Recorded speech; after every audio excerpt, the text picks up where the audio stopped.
al informe distrital de salud, que nos acompaña como siempre nuestro maestro Andrés Cuida Rodríguez, de la Junta Directiva de la ADE, secretario de Asuntos de Buenos días, Seguridad Armando. Social y Salud. Andrés, Un buenos buen días. día al Magisterio de Bogotá, de Cundinamarca, de Colombia y de otras partes del mundo que, defendiéndonos de la infección del coronavirus, nos encontramos en cuarentena y sintonizan este programa de encuentros pedagógicos, la Radio Red. Armando, hoy nos encontramos en ese debate nacional en el que la ciudad y el país expuesto a la infección del coronavirus y cuya curva en ascenso y punto máximo lo calculan por allá para junio, julio, y el sistema de salud víctima de la política neoliberal de todos estos años, en donde los dineros públicos que tuvieron que haberse dirigido a atender los hospitales públicos y los centros de salud, hoy nos encontramos con un sistema de salud totalmente, y mientras la curva se procura contener para que el sistema de salud crezca y se adecue para atender a los infectados, pues no existen las condiciones para que se normalicen, sea de manera parcial, todas las actividades productivas. Tampoco los estudiantes ni el magisterio pueden exponerse a la infección. La Asociación Distrital de Educadores insiste en que mientras esta situación de debilidad del sistema de salud exista, no poder en casa, y entonces hay que proteger a la comunidad educativa.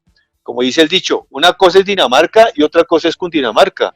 O en otras palabras, si Trump ha decidido regresar a las actividades, entre ellos la mayoría latinos, negros y pobres, porque no tienen la plata para pagarse la prueba del coronavirus, pues entonces en Colombia no podemos copiar de manera calcada la política que está haciendo Trump de normalizar las actividades. Y la virtualidad para nosotros, necesitamos que el gobierno incentive y profundice la conectividad, que sea gratuita, pero hay un sector de niños, de estudiantes del sector educativo que son los desconectados, los incomunicados y los abandonados. Para estos muchachos necesitan esta cuarentena. A esos niños necesitamos que les lleguen las guías materiales a cada una de sus casas, pero hay que tenerlo muy en cuenta.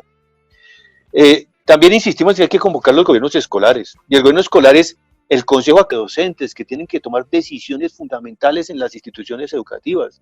Allí se tienen que revisar los currículos y los contenidos que tienen que manejarse de manera prioritaria en estos tiempos difíciles, pero también de la jornada laboral de los docentes.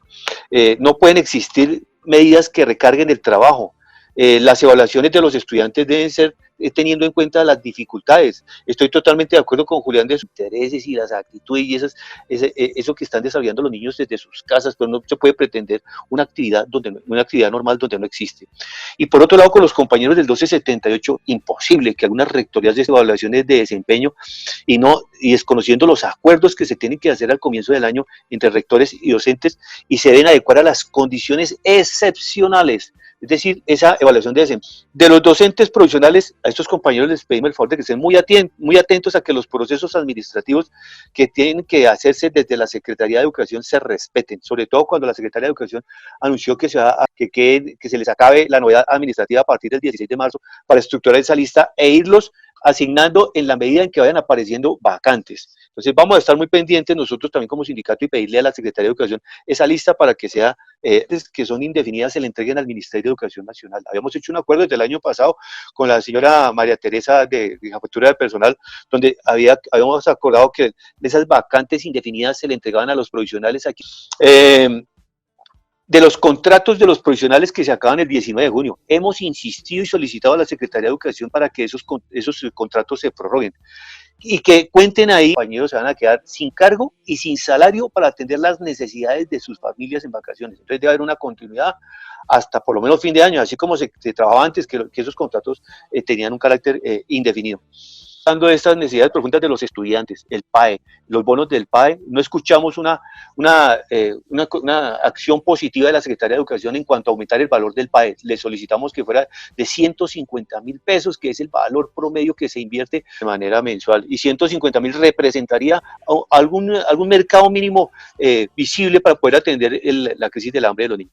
Y el sistema de salud, pues vamos a elevar una queja de todas maneras, entendemos las circunstancias que el Instituto Nacional de Salud y a disposición todos los sitios médicos, todas las clínicas, todos los hospitales pero definitivamente el sistema de salud debe disponerse de manera completa a atender las solicitudes de los maestros y las maestras. ¿Qué quiere decir eso?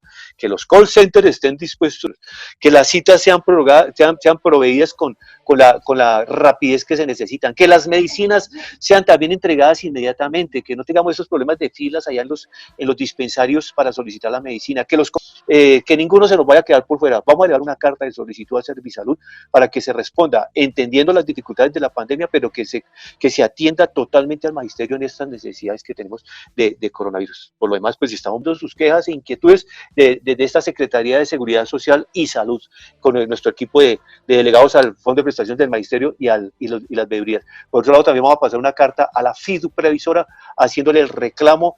No valen los derechos de petición, no valen las quejas a la Procuraduría, porque la Fiduprevisora se ha dado la maña de tomarle del pelo a los derechos del magisterio y no atiende los tiempos para responder. Cuando responde con una resolución, entonces viene el otro, que si los cheques son entregados a los bancos, y cuando los maestros van a mirar el banco, entonces los cheques ya han sido devueltos otra vez a la Fiduprevisora y toca entrar a que los reelaboren. Vamos a solicitarle a la Fiduprevisora que le consigne los dineros en las cuentas salariales, en las cuentas de nómina que tienen cada uno de los docentes, y evitarla a un banco corriendo el riesgo de la pandemia. Armando, este es el informe de esta Secretaría de Seguridad Social y Salud. Les habló Andrés Cuya Rodríguez. Muchas gracias.